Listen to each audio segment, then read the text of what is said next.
welcome back to my YouTube channel. Oke, gimana nih kabarnya? Semoga dalam keadaan sehat dan tetap semangat ya. Di video kali ini aku mau berbagi lagi nih teman-teman. Nah, di sini aku akan sharing ya 10 soal asli UTBK. Nah, tentunya soal-soal yang aku ambil ini adalah soal-soal yang udah pernah muncul ya di ujian-ujian UTBK sebelumnya. Jadi buat kalian yang lagi prepare ujian UTBK ya, nah cocok banget nonton video aku sampai habis, karena di sini aku bakal mengupas setuntas-tuntasnya ya soal asli UTBK ya teman-teman. Jadi buat kalian yang lagi prepare nih, apalagi yang dapat ujian UTBK-nya tanggal 17 ya, gelombang 1. Ya teman-teman harus semakin rajin bahas soal ya, supaya dapat skor terbaik ya. Jadi teman-teman itu sebenarnya targetnya bukan sekedar lulus passing grade, tapi dapat skor yang maksimal ya, skor paling tertinggi, sehingga kalian bisa lulus ya, atau masuk dalam rankingan jurusan yang kalian ambil kayak gitu ya. Oke, tanpa berbasa-basi lagi, yuk ikuti video tutorial pembahasan soal dari aku. Tapi sebelum aku mulai, buat kalian yang mau memberikan subscribe ya silakan ya, boleh banget. So pasti aku senang banget ya, karena subscribe teman-teman itu bikin channel aku lebih berkembang ya, pasti lebih rame juga. Dan yang pasti lagi, video-video aku bisa direkomendasikan oleh YouTube ya. Oke, silakan diklik tombol subscribe-nya dulu dan di like ya teman-teman. Oke, aku hitung sampai 3. 1, 2, 3. Oke, terima kasih ya buat teman-teman yang nanti bantu aku atau yang sudah membantu aku dengan memberikan subscribe-nya. Next, aku masuk ke video pembahasan ya. Keep watching. Oke, di sini aku akan masuk dari soal nomor 1 ya. Katanya di sini, permintaan terhadap suatu barang diketahui elastis apabila harga jual barang itu dinaikkan, penerimaan total produsen atau penjualannya akan. Oke, teman-teman. Di sini harus tahu dulu nih konsep elastis, teman-teman. Ya. Elastis. Nah, elastis itu apa? Elastis itu adalah ada pengaruh antara P terhadap Q. Nah, itu namanya barang elastis ya. Maksudnya gini, kalau misalnya kita mau naikkan ya, kita naikkan harga barang. Nah, kalau ada pengaruh berarti Q-nya pasti ini tuh turun ya. Nah, itu namanya barang elastis, ada pengaruh P terhadap Q. Nah, itu namanya barang elastis. Oke. Kemudian ada istilah inelastis. Inelastis itu kebalikannya ya. P dan Q-nya tidak berpengaruh. Nah, P tidak berpengaruh terhadap Q ya. In berarti tidak ada pengaruh harga terhadap Q. Berarti di sini walaupun kita naikkan nih harganya. Nah, Q-nya gimana? Q-nya tetap atau turun? Ya biasanya kalau naikkan harga ya, ini kan contohnya barang kebutuhan pokok ya, inelastis itu mau kalau naikkan harga, orang kan tetap bakal belinya ya, bakal beli si barang ya, berarti ini orang tetap beli. Nah, tetap beli, barangnya tetap dibeli ya. Nah, berarti di sini nggak ada pengaruh harga terhadap Q ya, walaupun P-nya naik, nah Q-nya tetap ya, orang tetap bakalan beli ya, bakal beli barangnya, berarti ini barang tetap dibeli. Nah, tetap dibeli barangnya ya teman-teman. Pertanyaannya di soal, apabila harga jual barang itu dinaikkan, nah harga jual barang itu dinaikkan, kalau gimana kira-kira di pengaruhnya ke penerimaan total? Nah, ini dia ya teman-teman. Nah, kalau barangnya elastis, di soal katanya harga jual barang itu dinaikkan, P-nya dinaikkan, berarti Q-nya pasti turun dong ya. Nah, tadi kan ada pengaruh P terhadap Q ya. Kalau P naik, Q turun. Kalau P turun, nah Q pasti naik. Nah, kalau Q turun, nah ini kalau Q turun berarti ini pembelian, maksudnya jumlah barang yang diminta turun, otomatis penerimaannya total revenue atau total penerimaan turun ya. Nah, kalau P-nya diturunkan, maka permintaan masyarakat akan naik. Berarti total penerimaan yang diperoleh oleh si konsumen juga bakal naik. Oke, kayak gitu ya. Oke, sip. Kita analisis lagi jawabannya. Katanya di sini penerimaan total produsen akan tetap. Salah. Nah, kalau P naik tadi kan, harga jual barang itu dinaikkan. Nah, berarti Q-nya tuh turun ya. P-nya naik, ini dia ya, P-nya naik, berarti Q-nya akan turun. Permintaan atau daya beli masyarakat, permintaan masyarakat akan turun kalau harga dinaikkan ya. Nah, ini jawabannya B. Beda nanti kalau harga jualnya diturunkan. Harga jual diturunkan kan Q-nya jadi naik ya, P diturunkan jadi permintaannya naik sehingga TR-nya jadi naik. Kalau P-nya dinaikkan, nah harga jual dinaikkan, Q-nya akan turun sehingga TR-nya akan turun. Jadi jawabannya bravo, B. Oke, aku masuk nomor 2 ya. Nah, di sini katanya monopolis. Nah, monopolis merupakan satu-satu penjual di pasar sehingga ketika ia ingin menaikkan harga jual produknya, tindakan itu dapat dilakukan. Oke. Nah, untuk naikkan P-nya, harga jualnya, nah di sini si monopoli atau monopolis harus mengurangi jumlah produksi. Ingat ya, harus mengurangi produksi. Kalau barangnya dikurangi, berarti kan harganya bisa naik ya. Kita analisis. Tanpa mengubah jumlah barang, salah, dia harus diubah. Tanpa mempengaruhi biaya total rata-rata, ini salah juga ya teman-teman. Dengan mengurangi jumlah produksi di pasar. Oke, jawabannya C ya. Yang benar C ya, dengan mengurangi jumlah produksi di pasar. Nah, kalau yang D itu tanpa mengubah jumlah barang, salah ya, dia harus diubah, jumlah barangnya harus dikecilkan, harus dikurangi. Yang D tanpa memengaruhi biaya total, salah. Jawabannya C. Oke, next aku masuk ke soal nomor 3 ya. Di sini katanya itu kan guna menghindari perhitungan ganda dalam menghitung pendapatan nasional. Nah, gimana nih caranya? Oke, dalam menghitung pendapatan nasional ada metode menggunakan metode produksi ya. Nah, Y menggunakan ini ya. Menggunakan metode produksi ya, metode produksi. Nah, produksi. Nah, ini kan rumusnya ya. Ini dia, teman-teman. Metode produksi itu rumusnya Y sama dengan nilai output. Nah, ini ya, nilai output. Oke, kenapa ya N-nya jelek banget? Nah, aku hapus dulu ya, sebentar. Nah, nilai output dikurang nilai input ya, teman-teman. Jadi di sini dikurangkan antara nilai output dikurang input. Nah, ini ya, teman-teman. Y-nya di sini berarti nilai. Nah, nilai output dikurang nilai input. Nah, nilai input. Nah, itu dia ya.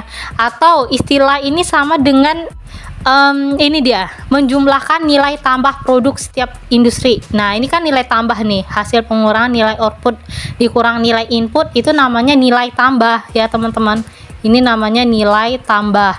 Jadi jawabannya yang mana? A, digunakan nilai nominal, yaitu nilai yang masih mengandung unsur inflasi, salah. B, digunakan nilai real, itu juga salah. C, tidak dihitung output, salah, dia harus dihitung ya. D, dijumlahkan nilai akhir produk setiap industri. Yang E, dijumlahkan nilai tambah produk setiap industri. Oke, yang benarnya adalah E ya, teman-teman. Jadi setelah dikurangi tadi nilai output dan nilai input, itu kan dapat hasilnya ya. Hasilnya itu namanya nilai tambah ya. Jadi ditambahkan nilai tambahnya itu ya. Nah, jadi jawabannya elang E. Oke, next aku masuk ke soal nomor 4 ya. Nah, ini soalnya tentang determinasi pendapatan nasional. Diketahui persamaan CA tambah BY. Pernyataan berikut yang benar kecuali, oke, ini teman-teman ya, C sama dengan A tambah BY. Kita cek ya. Katanya ya A, konsumsi dipengaruhi pendapatan. Iya, ini konsumsi ya. Nah, C ini kan consume, artinya konsumsi. Konsumsi itu dipengaruhi banget dengan pendapatan. Nah, itu dia ya. Kalau pendapatan kita banyak, maka konsumsi kita juga bakal gede ya. Jadi yang A itu benar banget ya. Di sini yang dicari ya kan yang salah, yang kecualinya ya. Oke, yang B, jika tidak ada pendapatan maka tidak ada konsumsi. Iya, ini salah teman-teman ya. Di rumus ini, di persamaan ini ada istilah A. A itu konsumsi otonom ya. Konsumsi otonom itu apa ya? Konsumsi yang kita keluarkan ketika Y kita 0. Berarti walaupun pendapatannya nggak ada, kita tetap bisa konsumsi teman-teman ya. Bisa aja nanti konsumsi kita itu dikasih sama saudara kita gratis. Nah, walaupun nggak ada pendapatan, misalnya kita karena orang kurang mampu atau nggak ada duit kayak gitu ya teman-teman, jadi konsumsi kita dikasih. Nah, itu namanya konsumsi juga kan, walaupun nggak ada duit kan tetap kita bisa konsumsi. Nah, makanya yang nomor B itu salah. Jika tidak ada pendapatan maka tidak ada konsumsi, makanya salah ini. Nah, yang C kita cek aja ya. B sama dengan MPC, bener, B sama dengan ini MPC. Kenapa MPC? Karena dia ada di fungsi konsum C, makanya MPC namanya. 1 kurang MPC sama dengan MPS. Ya, benar banget ya. Nah, MPS itu rumusnya sama dengan 1 kurang MPC. Jadi benar ya. Yang nomor selanjutnya ini yang E, S min A tambah MPSY. Ini benar juga, tapi disingkatnya di sini ya. Biasanya ini kan S min A tambah 1 kurang B kali Y. Nah, tapi 1 kurang B itu kan sama dengan MPS ya. Jadi sama aja, jawaban yang salah adalah bravo B. Oke, sekarang aku masuk ke soal nomor 5 ya. Katanya di sini pernyataan berikut yang merupakan ciri perum atau perusahaan umum adalah, oke teman-teman. Nah, perum itu pasti dia berbadan hukum. Jadi nomor 1 benar ya, teman-teman. Oke, kemudian sifat usahanya melayani kepentingan masyarakat. Iya, ini benar ya.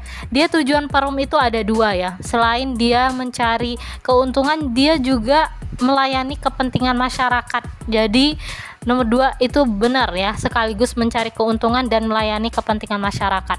Yang nomor 3, karena umumnya menghasilkan public service ya. Public service itu artinya pelayanan publik ya. Harga pokok yang dihasilkan dapat ditentukan pemerintah ya. Karena perum ini pemerintah yang punya, jadi harga pokoknya harus ditentukan pemerintah ya teman-teman. Jadi di sini karena sifatnya melayani masyarakat, tentunya harga pokoknya gimana supaya pemerintah ini menjadikan atau membuat harga pokok ini jangan terlalu mahal kayak gitu ya. Kalau harga pokoknya udah mahal, pasti harga jual mahal kan. Nah, jadi di sini intinya harga pokok ini pemerintah yang buat ya teman-teman. Nah, nomor 4, pimpinan perusahaan bertanggung jawab kepada masyarakat. Salah teman-teman ya, nggak ada istilah pimpinan bertanggung jawab kepada masyarakat, nggak ada ya. Nah, jadi jawabannya 1, 2, 3. Jawabannya adalah alfa A. Oke, next aku masuk ke soal nomor 6. Nah, ini tentang kurva ya, teman-teman. Di sini soalnya jumlah produksi optimum yang dapat dihasilkan oleh suatu perekonomian dengan menggunakan sumber daya yang tersedia dinyatakan oleh kurva apa? Nah, itu kan pertanyaannya. Oke, teman-teman, ini udah pernah aku bahas di video-video aku sebelumnya ya. Jadi teman-teman bisa cek-cekin dulu kalau mau cek-cekin ya. Bisa dibongkar-bongkar lagi ya. Tapi kalau belum bisa atau belum sempat, boleh nih lihat penjelasan aku saat ini ya. Nah, ini kan gambar kurva ya. Nah, ini garis horizontal itu adalah untuk barangnya ya. Kita anggap nama barangnya barang X, ini barang Y ya, barang Y. Berarti ini jenis barang ya. Nah, kurva kemungkinan produksi ini namanya ya. Nah, ini bentuknya seperti ini. Nah, ini ya, titik-titik ini namanya titik-titik efisien ya. Titik yang aku kasih ini namanya titik efisien. Aku kasih nama titiknya titik A, titik B, titik C. Nah, ini adalah A, B, C, ini titik efisien. Kenapa dibilang titik efisien ya? Ada alasannya. Alasannya apa? Ya, karena seluruh sumber daya, aku singkat jadi SD ya, sumber daya sudah digunakan. Nah, sudah digunakan seluruhnya. Misalnya aku punya tenaga kerja 50, modal 50 juta. kemudian aku pakai seluruhnya untuk bikin barang 100 unit. Nah, itu berarti namanya titik efisien ya. Kalau di titik Z, nah ini aku kasih titiknya titik Z. Titik di dalam kurva itu namanya titik yang belum efisien ya, belum efisien. Karena kita enggak atau belum menggunakan seluruh sumber dayanya ya. Sumber daya di sini di titik-titik ini nih, di garis ini. Nah, kita gunakan seluruhnya, namanya itu titik efisien ya. Oke.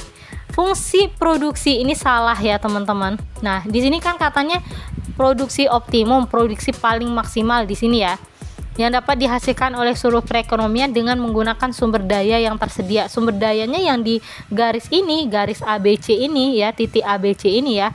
Garis anggalan salah, produksi maksimal salah, batas kemungkinan produksi. Iya, ini benar ya.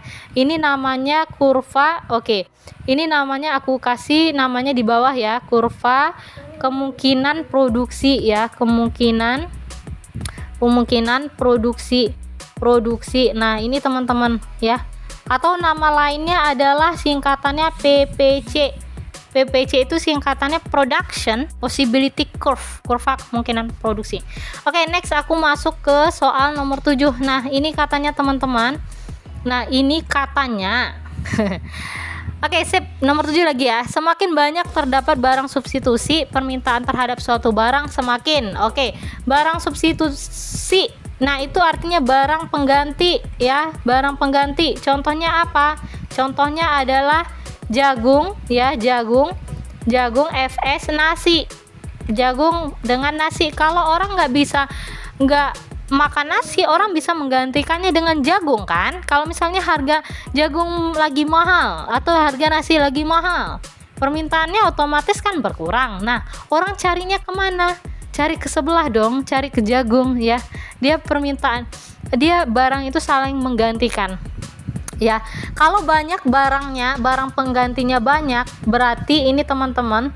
Nah, berarti ini ya teman-teman, substitusi semakin banyak. Nah, berarti dia semakin elastis terhadap harga ya. Nah, kalau elastis tadi apa? Elastis itu kan ada pengaruh P terhadap Q ya. Kalau misalnya banyak barang pengganti ya, barang banyak. Oke. Nah, banyak barang pengganti, otomatis orang bebas milih barang kan? Nah, kalau orang bebas milih barang, nah tentunya kalau misalnya harganya dinaikkan, nah maka Q-nya akan turun, dan sebaliknya harga turun, maka Q akan naik. Itu namanya elastis ya. Ada pengaruh P terhadap Q, berarti elastis, dia sangat pengaruh harganya ya, sangat dipengaruhi oleh harga. Jadi C jawabannya. Oke, next. Nomor 8. Nah, ini aku bacakan. Perusahaan yang hanya memperoleh laba normal dalam jangka panjang adalah perusahaan yang beroperasi pada pasar. Oke. Monopolis. Kalau monopolis dalam jangka panjang dia labanya super normal ya, super normal. Karena di sini dia bebas kan menentukan harga barangnya, mau tinggi mau rendah, pokoknya orang tetap beli sama dia ya, jadinya labanya itu tinggi banget ya. Oligopoli, nah ini sama dengan monopoli ya, labanya super normal. Ini adik-beradik nih teman-teman ya. Persaingan monopolistik, ya ini dalam jangka panjang laba normal. Persaingan sempurna laba normal. Jadi jawabannya Charlie. Oke ya, sip. Nomor selanjutnya, nomor 9. Nah, ini tentang jurnal ya. Di sini katanya tanggal 10 April dibayar faktur yang diterima dari toko Aslan atas pembelian tanggal 1 April 2017 sebesar 2 juta. Syarat 2/10 N/30. Oke, teman-teman, ini kan dicatat di jurnal pengeluaran kas. Nah, pertanyaannya jurnalnya seperti apa kan kayak gitu ya. Oke, yang pertama dia beli barang 10 April. Beli barang secara kredit. Kalau beli barang secara kredit, apa jurnalnya? Nah, jurnalnya kan ini nih. Pembelian kita bertambah sewaktu kita beli barang itu ya. Pembelian bertambah di debit. Karena kredit dia pembeliannya, berarti utangnya juga bertambah di kredit. Berapa jumlahnya? Itu dia 2 juta ya. 2 juta. Nah, ini juga 2 juta. Kemudian tanggal 1 April ya. Nah, sorry teman-teman. Ini bukan tanggal 10 April ya. Pembeliannya 1 April. Sorry banget ya. Pembeliannya 1 April. Nah, itu dia ya, 1 April. Nah, itu dia jurnalnya. Kemudian dia bayar utangnya tanggal 10 April. Kalau bayar utangnya tanggal 10 April, berarti kan jurnalnya ya, bayar utang itu pakai apa? Duit kan? Nah, kas berkurang. Kas berkurang di kredit. Kemudian utangnya jadi berkurang. Nah, utang berkurang di mana? Di debit. Nah, kemudian ceritanya di sini dia dapat pembelian, potongan pembelian atau enggak? Kan itu ya. Nah, dia dapat potongan. Nah, ini teman-teman, potongan pembelian. Kenapa dapat potongan pembelian? Nah, karena dia bisa membayar dari perjanjiannya. Kan ini kan perjanjiannya tanggal 10 nih. 2/10 N/30. Nah, ini syaratnya. Dia belinya tanggal 1 April, bayar tanggal 10. Berarti 10 hari paling lama. Berarti kan tanggal 1 tambah 10 kan 11. Tanggal 11 April ini paling lama harus bayar. Sedangkan dia bayar tanggal 10, kan masih ada nih potongannya, dapat potongan ya. Berapa? 2%. Ini ya, persen yang 2 ini 2% namanya ya. Oke, berarti potongannya dapat 2% ya teman-teman. Dari mana 2? Ini dia 2/10 itu artinya 2 dapat potongan 2% kalau paling lama bayar utang 10 hari paling lama sejak terhitung masa transaksi. 2/100 ya dikali 2 juta. 2 juta kan utangnya ya. Nah, itu berapa tuh? Ini coret ya. 2 juta. Ini bisa coret 2 kali 2 kan 4, tambah nolnya 3. 4 ya, tambah nolnya 4, berarti 40.000. Nah, ini potongannya segini. Berarti ya potongannya aku jurnal yang untuk bayar utangnya di bawah aja ya. 10 April dia bayar utangnya. Berarti utangnya berkurang di debit, utang berkurang kan di debit ya, sebesar 2 juta. Nah, ingat 2 juta. Kemudian bayar utang kan pakai kas. Nah, kasnya di kredit berkurang sebesar berapa? Nah, kita hitung dulu setelah potongan pembelian ya. Dapat potongan pembelian nih di sini. Potongan pembeliannya kan di kreditnya 40.000 ya. Nah, berarti 2 juta kurang 40.000 berapa? 1 juta. Nah, 1.960.000. Nah, ini 1.960.000. Nah, itu dia ya, teman-teman. Jadi, jawabannya nomor 9 adalah apa itu? Nomor 9. C ya, C. Hutang dagang berkurang di debit 2 juta. Serba-serbi akun potongan pembelian bertambah ya. Di kredit sebesar 40.000, kemudian kasnya di kredit berkurang 1.960.000. Jadi jawabannya Charlie. Oke, next aku masuk ke soal nomor 10 nih teman-teman.